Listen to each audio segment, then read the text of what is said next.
Estamos aqui numa pausa para café, mais um dos podcasts da Associação Portuguesa de Franchising, e temos aqui um convidado muito especial, com uma história muito enriquecedora e que gostaria de partilhar convosco. Quem é este nosso convidado? É o Eduardo Valpato. Eduardo, boa tarde. Muito obrigada por estar aqui connosco e por ter aceito este convite. E vamos com muito prazer ouvir essa história fantástica que você tem para nos contar, dessa experiência de vida que é, no fundo, o seu caminho ao longo destes anos. Conte-nos como é que começou a sua história. Então, Cristina, primeiramente quero agradecer muito o convite de estar aqui. Eu sou muito honrado de poder estar compartilhando um pouco da minha história com vocês. E também parabéns pelo trabalho que a associação vem fazendo, que é extraordinário. Mas enfim, eu comecei muito jovem. Eu sou brasileiro, né? Sou de Porto Alegre, que fica a capital do Rio Grande do Sul, e comecei a trabalhar aos 10 anos de idade. Comecei a trabalhar com meu pai. Na época ele fabricava movimentadores de garagem, grades de edifício, manutenções de eletricidade, assim, sempre foi de uma área técnica. Então, aos 10 anos de idade, eu ajudava ele na oficina. Trabalhava com tudo, na realidade, eu comecei, para te ter uma ideia, dos 10 anos até os 13, 14, eu trabalhando com ele e com alguma dificuldade no colégio, porque eu estudava pela manhã e trabalhava com ele a tarde inteira, tipo, da 1h da tarde até as 8 horas da noite. Aos 13 anos de idade, para te ter uma ideia, eu arranquei um dedo fora. Uau! Com uma máquina cortando chapa. Então, eu cortava a chapa com 13 anos, numa desses cortes, eu botei o dedo junto e caiu o dedo no chão. Meu pai pegou, juntou esse dedo, colocou num saquinho com gelo, né? E levamos e eles costuraram, o dedo ficou bom. Mas enfim, eu vou te dizer que não era um trabalho análogo à escravidão, mas era muito desafiador. Porque trabalhar com o pai, eu não sei se você que está escutando esse podcast ou sabe como é trabalhar com um pai, né? Então, exigente. Muito exigente, enfim, realmente foi muito difícil. Tanto que aos 16 anos de idade eu não quis mais trabalhar com ele. Eu disse, olha, eu vou trabalhar por conta própria. Ele, como vai trabalhar por conta própria? Não, eu vou trabalhar por conta própria, porque eu já tinha algum conhecimento. Desde essa parte de eletricidade, manutenções, eu já tinha um certo conhecimento. Mas daí meu pai disse, olha, se tu vai trabalhar por conta própria, então tu vai ficar responsável por algumas contas aqui em casa. Meu Deus, então, aos 16 anos. Porque ele não queria que eu saísse para trabalhar sozinho, ele queria que eu continuasse com ele. Só que realmente era muito desafiador. Até porque, além de ser o trabalho muito pesado, era também, meu pai vivia gritando comigo, era muito pressionado, sempre fui muito exigido, sabe? Então, aos 16 anos de idade, ele disse, olha, vai ficar responsável pela conta de energia e pela conta de telefone. E eu já, enfim, tinha essas contas para pagar, né? Com 16 anos já conhecia a minha esposa, a Cristiane, que é minha esposa até hoje. Com 16 anos de idade a gente já começou a namorar. E mais ali, então, eu perguntei para mim mesmo, o que eu vou fazer? E eu sempre fui uma pessoa de muita oração, assim, de muita fé. Tanto que eu conheci a minha esposa Cristiane no grupo de jovens da Igreja Católica lá na época, né? E ali a gente já começou a namorar, enfim. E algo muito importante que eu posso dizer para você que está vendo, escutando esse podcast, que é a autorresponsabilidade. Ou seja, ali com 16 anos, eu já tinha a certeza que a responsabilidade da minha vida era minha. Que não adiantava eu ficar reclamando do meu pai, não adiantava eu ficar reclamando de ninguém. Eu era responsável. E essa é uma primeira chave que eu diria que seria importante a pessoa virar a entender que não é o governo, que não é o teu chefe, que não é a tua esposa, que não é ninguém.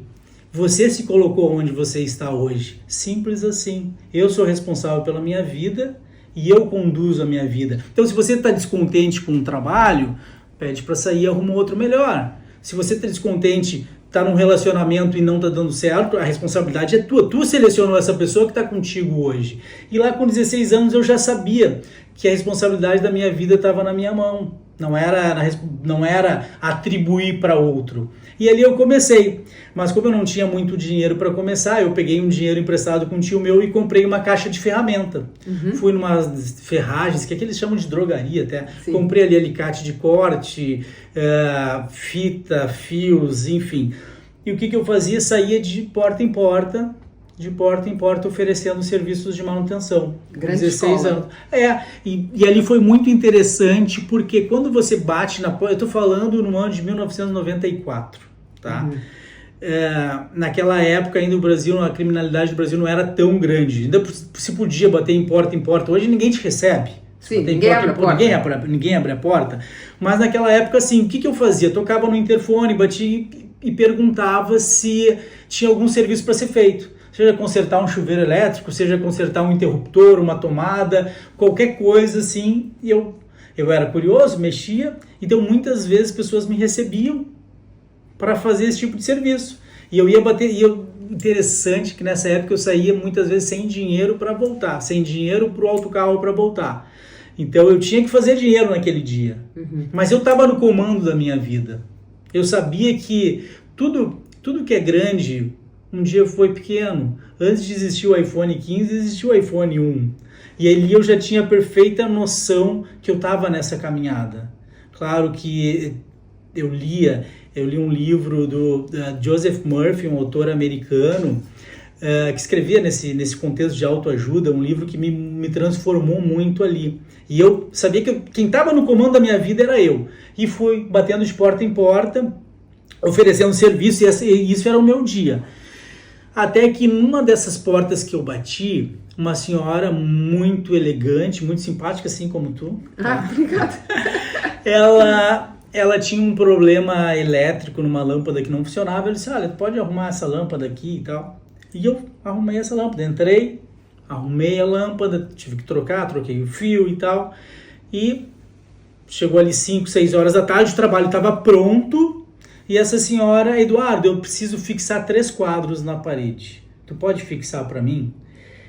3 quadros. Olha, eu não sei se você que está em casa já instalou um quadro, mas para instalar 3 quadros no nível não é fácil. Enfim, eu levei ali 2 horas instalando esses quadros na sala dela, uma sala bem bonita, 3 quadros pesados, tive que fazer 3 furos em cada para fixar, e daí para deixar no nível, ela queria perfeitinho. E eu fiz essa instalação para ela já tinha me pago pelo serviço da anterior, sim. Anterior. E depois ela queria pagar. Olha, Eduardo, quanto que eu te devo por ter feito isso? Não, eu não quis cobrar nada dela. Eu não quis cobrar e ela insistiu e eu não cobrei nada dela. Naquele momento ali, eu senti no meu coração que eu não tinha que cobrar dela.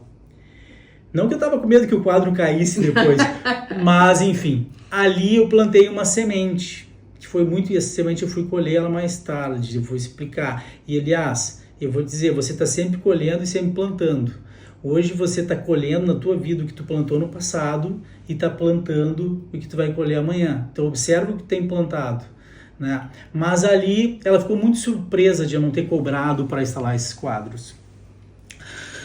3 dias depois eu recebo um bip.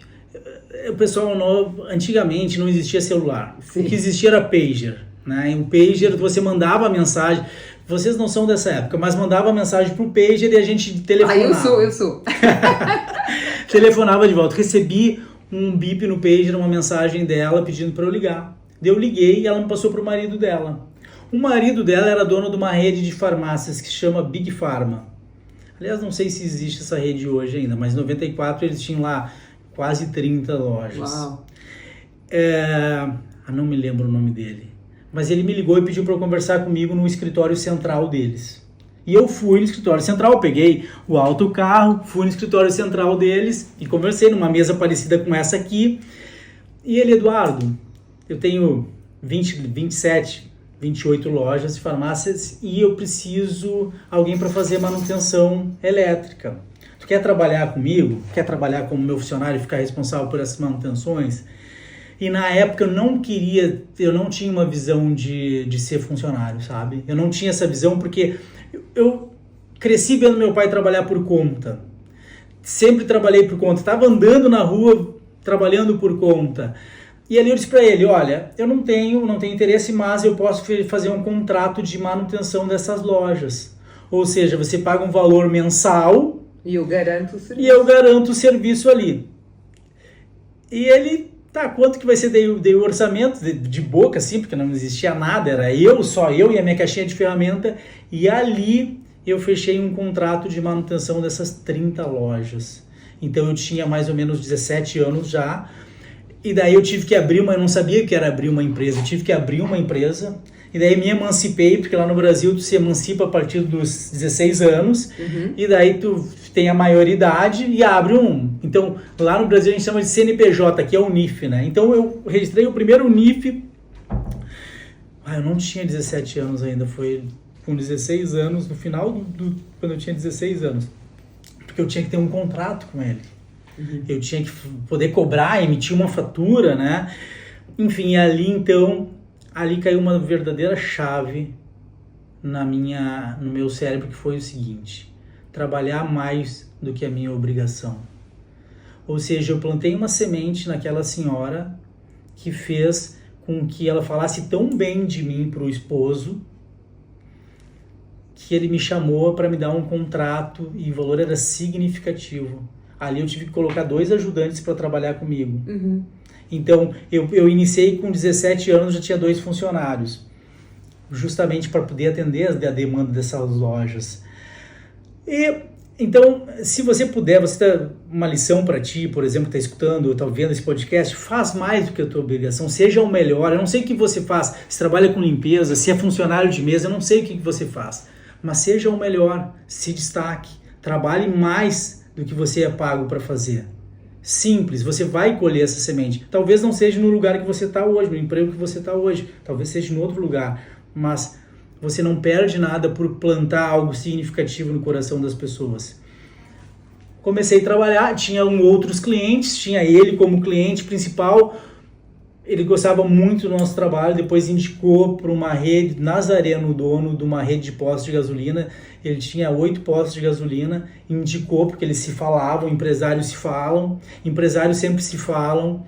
Então, todos os empresários querem funcionários que se destaquem. Hoje a gente tem uma carência de liderança tremenda. Então, na nossa rede de lojas hoje, se eu tenho um funcionário de mesa, aquilo ali, em 4, 5 meses ele se destacou, ele já vai passar para chefe de sala, e daqui a pouco já vai passar para gerente logo, porque existe uma carência de pessoas que realmente queiram trabalhar. Comprometida não com o horário de ir embora, com nada disso, mas comprometida com o resultado, comprometida com o atendimento, e é isso. Você não perde nada sendo o melhor. Seguiu ali, tá, tudo bem. Então eu seguia nessa área de manutenção elétrica, fui angariando clientes, até que um dia nessa mesma loja, que era Big Pharma, arrombaram a loja. Não existia alarme naquela época. Não existia. Era muito... O Brasil era tranquilo. Não, e também o sistema de segurança eletrônica, esses alarmes, câmeras, isso não tinha, era muito raro lá no Brasil. Principalmente em Porto Alegre. Principalmente no Rio Grande do Sul, que a gente está lá no sul do Brasil, lá embaixo, lá. Rio São Paulo já estava mais à frente, a violência também já estava maior, já existia criminalidade e violência naquela época, mas entraram numa farmácia deles e roubaram toda a fiação elétrica, estragaram tudo e a gente foi lá para fazer a manutenção. E daí ele me perguntou: Eduardo, tem uns sistemas assim que com sensores, se alguém entrar aqui de noite, toca uma sirene, esse delinquente vai embora?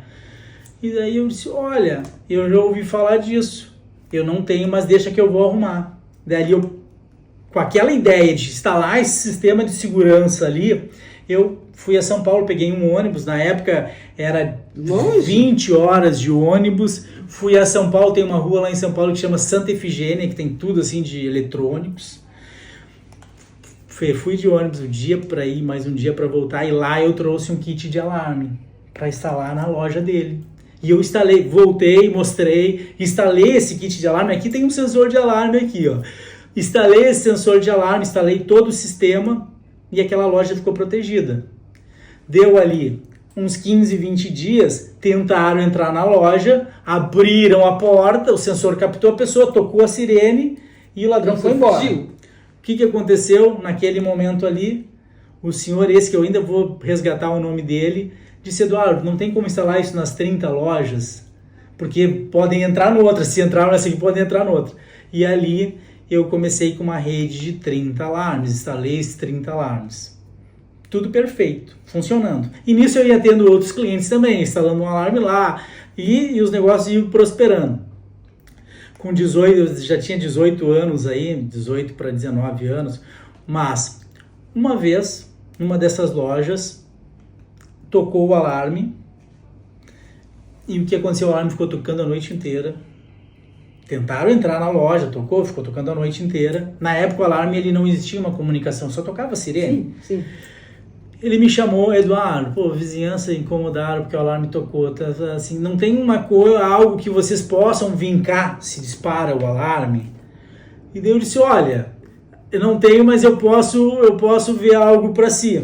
Sempre à frente a tentar resolver sempre problemas do exatamente cliente. isso.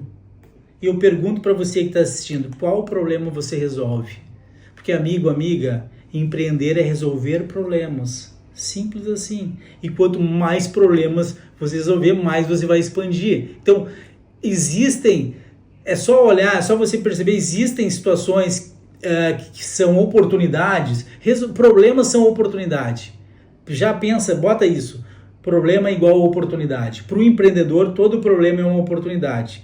Seja, tudo que acontece comigo, se deu certo, ótimo. Se não deu, ótimo também, porque eu já aprendi, ressignifiquei. Então, desde muito novo, eu trabalhei muito ressignificando. Porque não existe nada que dá certo ou errado. Existe o resultado do que tu fez. Claro. E com o resultado, tu aprende a fazer melhor. Então, sempre que uma experiência não deu certo, a gente tem que pegar uma lição daquilo ali e virar a página e não ficar chorando nem um segundo. Talvez 1 segundo, 2, mas esquece. Esquece. Passou. A gente não tem como voltar no passado. E ali eu fui atrás de algo e descobri o que chamava na época de discador telefônico. Ou seja, sempre que disparava o alarme dele, tocava no meu telefone. Uhum. Então ali, e também cobrei uma taxa mensal para isso. Então, se eu for dar uma outra dica para vocês, recorrência. Busque recorrência. Lá no Brasil, a gente tem 30 mil clientes hoje na área de alarmes, tá? E a recorrência é a melhor coisa que tem. Porque a recorrência, você já começa o mês sabendo que vai receber aqueles contratos. Mas, só que, o que acontecia? Tocava no meu telefone. E entrava ladrão lá de noite, tocava no meu telefone, eu ia lá para ver o que estava acontecendo. Então eu tinha 19 anos, tinha as 30 lojas deles e mais, eu tinha ali com 19, 20 anos, eu já tinha ali uns 60 clientes. Só que eu não tinha dinheiro para botar seguranças para ir de noite no local. E lá a polícia militar, a polícia, que a gente chama de polícia militar, se a polícia vai sozinha, muitas vezes ela até leva alguma coisa. Lá, a polícia no Brasil, infelizmente, claro que a gente não pode generalizar, mas existem muitos elementos corruptos dentro da polícia. Então, sempre se teve muito medo de a polícia ir sozinha num lugar arrombado, porque daqui a pouco eles levam mais alguma coisa e quem levou foi o ladrão, entende? Isso no Brasil é muito comum, infelizmente. O que aconteceu? Acontecia que eu tinha que ir, quando tocava o alarme, eu tocava no meu telefone, eu levantava correndo, vestia uma roupa e ia ver o que estava acontecendo. E começou a ficar perigoso isso. E daí com 19 anos eu fiz meu primeiro porte de arma de fogo. Comprei uma arma, porque daí eu ia armado até o local. Porque eu não sabia o que eu ia encontrar lá. Então eu ia armado até o local. Moral da história, pra gente seguir. Foi crescendo, eu fui colocando funcionários, o negócio foi crescendo, foi desenvolvendo e no Brasil chegamos hoje a ser uma das maiores empresas de segurança da região sul, com mais de 30 mil clientes, 30 mil contratos, e hoje a gente não precisa atender. Hoje a gente tem uma gestão profissionalizada lá no Brasil que gere todas essas empresas. A gente tem lá em torno de 450, 500 colaboradores para atender essa demanda de cliente, mas tive muitos aprendizados nessa caminhada toda. Sobretudo, seja uma pessoa confiável. Existe muito dinheiro no mercado. Agora as pessoas, quem tem quem quer investir, o investidor ele precisa confiar em você. E sempre aquilo que eu combinei eu fiz. Ou não fiz, mas eu justifiquei muito bem, justificado e muito antes. Ou seja, as pessoas confiavam muito em mim. E é assim até hoje. Hoje eu tenho chaves do governador, da casa do governador, chaves eu tenho de políticos, de artistas famosos que a gente cuida da segurança. Muitas vezes eles me ligam até hoje. Eu estando aqui em Portugal, estando longe da empresa já faz 5 anos. Mas, ao mesmo tempo que... Só para a gente entender, a gente tem 20 minutos ainda ou fechou 20 minutos? Fechou 20. Uau, passou muito rápido. Então, gente, para encurtar um pouquinho essa história que ainda nem começou, mas seja confiável, porque eu sou investidor e eu preciso de pessoas confiáveis. Quando eu percebo que eu tenho um trabalhador que é sério, cumpre o horário, tem responsabilidade, faz o trabalho bem feito, eu já começo a mapear aquela pessoa. E depois a gente começa a ver se eu consigo ter confiança nele. Eu sempre estou enxergando ali um sócio, um futuro sócio. Lá no Brasil hoje, os nossos sócios executivos, porque eu empreendo em outras áreas lá também, começaram como funcionários, entende? Então, um círculo de confiança, é isso que você precisa gerar para as pessoas poderem acreditar em você, para que você possa crescer e se desenvolver. Então, eu vou pedir aqui, agradecer ao Eduardo este tempo que teve connosco. Vamos, sem dúvida, ter o segundo podcast, porque a história da vida dele é super interessante.